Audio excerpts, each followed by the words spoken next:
Olá pessoal, tudo bem? Então nós vamos falar um pouquinho do capítulo 7 deste livro aqui, Os Mensageiros.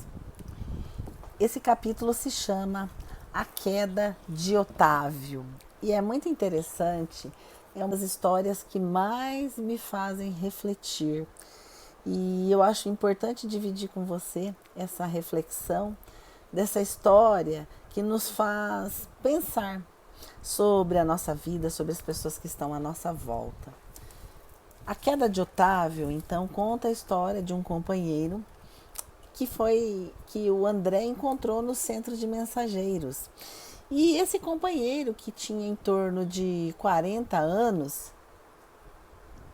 de idade, ele conta pro André que ele havia fracassado. Destaco aqui, muitas vezes nós reclamamos da nossa vida, temos aí a nossa família, as pessoas que estão à nossa volta por conta do trabalho, por conta de inúmeras situações. Pessoas que vêm através da família, enteados, genros, noras, e a gente não pode esquecer que não existe acaso. E todos esses espíritos que são colocados na nossa casa, à nossa volta, para ter contato conosco, não estão por acaso. E a gente precisa valorizar esses momentos em família, valorizar as pessoas que estão ao seu lado. Porque nós vivemos numa impermanência. Hoje nós estamos com determinadas pessoas, amanhã não sabemos, principalmente diante da pandemia. E esse capítulo é a história da queda de Otávio, e ele começa a narrar a história para André, que ele viveu no nosso lar e a sua reencarnação foi programada. E ele tinha um crédito com 6 companheiros que conviveram com ele no nosso lar, no centro de mensageiros. E houve uma programação para que juntos tivessem essa reencarnação, essa possibilidade de juntos, através do conhecimento da doutrina espírita. E começa esse diálogo do André juntamente com o Otávio. E o André também fala que faliu, mas o Otávio lhe diz que ele faliu, mas ele faliu tendo conhecimento, tendo a oportunidade, tendo crédito. Ele perdeu uma grande possibilidade de êxito. E ele então começa a narrar que ele tinha o seu pai, ele teve contato com o conhecimento da doutrina espírita. A sua mãe, né, lhe ensinou a doutrina, o contato, a oração, o evangelho no lar. E ela faleceu. E o seu pai casou-se novamente. E essa madrasta trouxe 6 filhos, mas ele sempre os tratou muito mal, ele conta, ele se sentia na condição de superior. E o tempo foi passando e ele tinha mediunidade, mas ele não deu vazão, muito embora os mentores, a espiritualidade estivessem ao seu lado, para indicar-lhe o caminho, para que ele estudasse, para que ele se dedicasse, para que ele renunciasse a si mesmo, ao seu egoísmo, à sua vida e se dedicasse à doutrina. Mas ele, em contato com o médico, ele acabou tendo indicação para o início da vida sexual. Ele perdeu uma grande oportunidade de elevação. E ele dedicar às práticas sexuais. E ele conta que ele contraiu enormes débitos na esfera carnal. No outro tempo, vim bater as portas no nosso lar, sendo atendido por irmãos dedicados. E aí ele está contando dos credores, que se revelaram incansáveis para comigo. Preparei-me então, durante 30 anos consecutivos, para voltar à terra em tarefa mediúnica, desejoso de saldar as minhas contas e elevar-me em alguma coisa. Não faltaram lições verdadeiramente sublimes, nem estímulos santos ao meu coração imperfeito.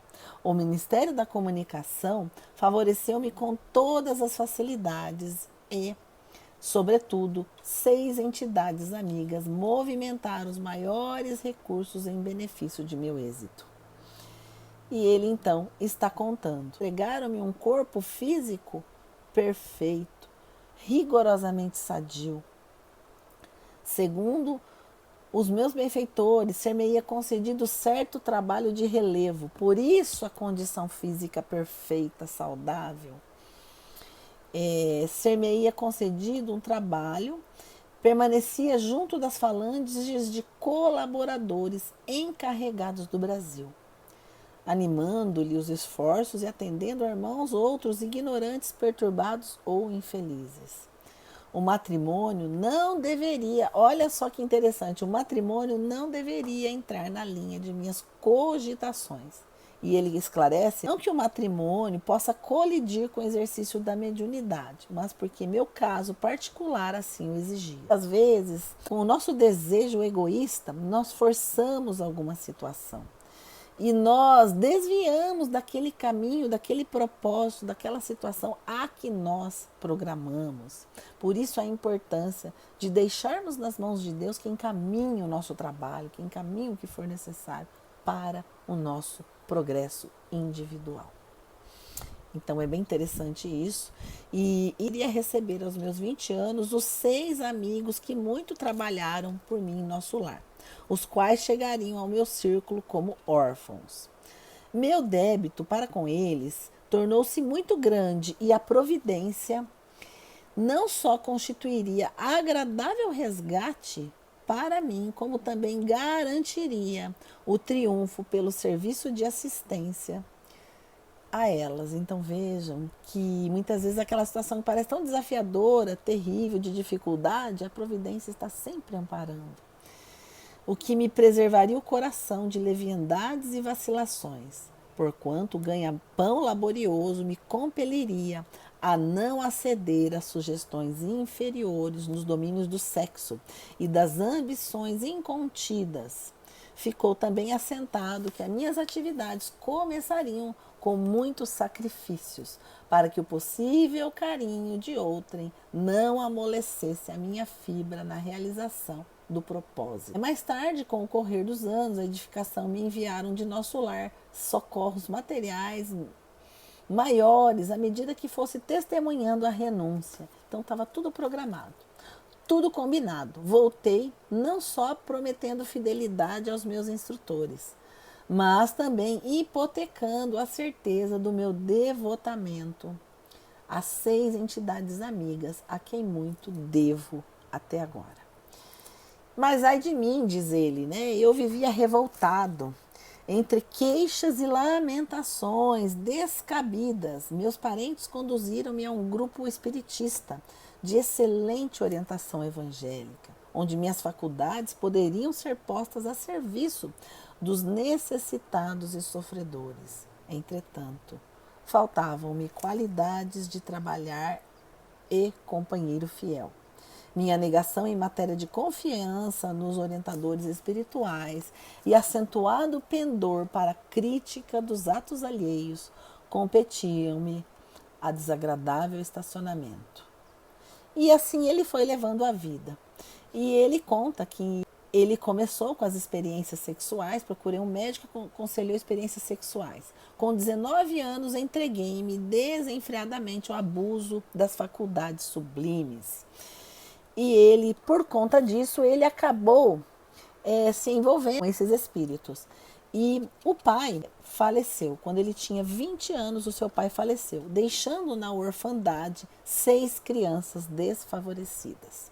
Porquanto minha madrasta, ao se consorciar com meu genitor, trouxera de 3 pequeninos, em vão implorou-me socorro a pobre viúva.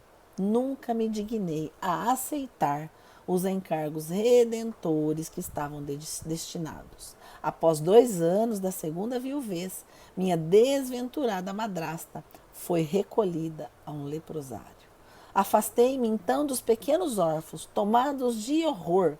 Abandonei definitivamente todos aqueles e passou a se dedicar às práticas sexuais. Por conta disso, ele conta, prendendo a uma esposa, né? E a esposa que por conta das práticas sexuais, que tinha os mesmos desejos, ela tinha apetites inconfessáveis, era criatura muito inferior à minha condição.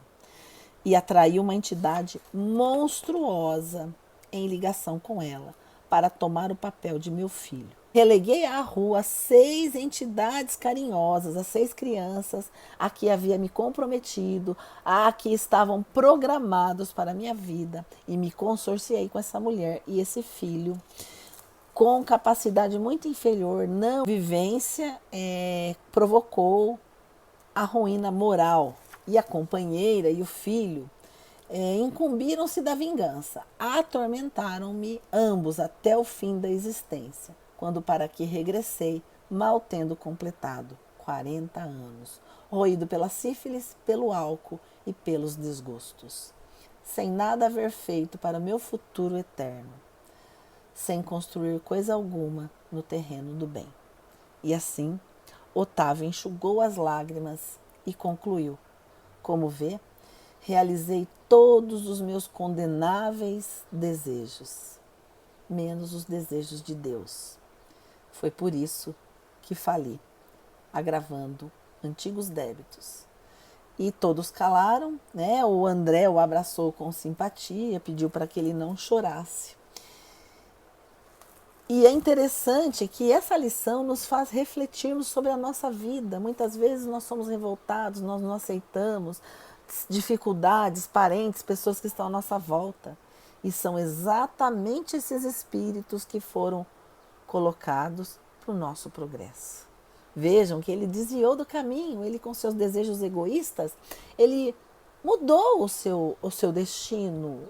Através do livre-arbítrio que Deus nos concede, ele acabou trilhando outros caminhos, mas equivocado, volta à pátria, fracassado, triste, vencido, e não pôde conviver daqueles espíritos amigos que seriam seus companheiros de vida. Certamente ele teria uma vida muito mais longa, muito mais sóbria, muito mais honesta e muito mais frutífera. Repensemos nessa lição. Leiam o capítulo, curtam, assinem o canal. Esse livro é fantástico. Ele faz a gente refletir para a nossa vida. Que Jesus os abençoe.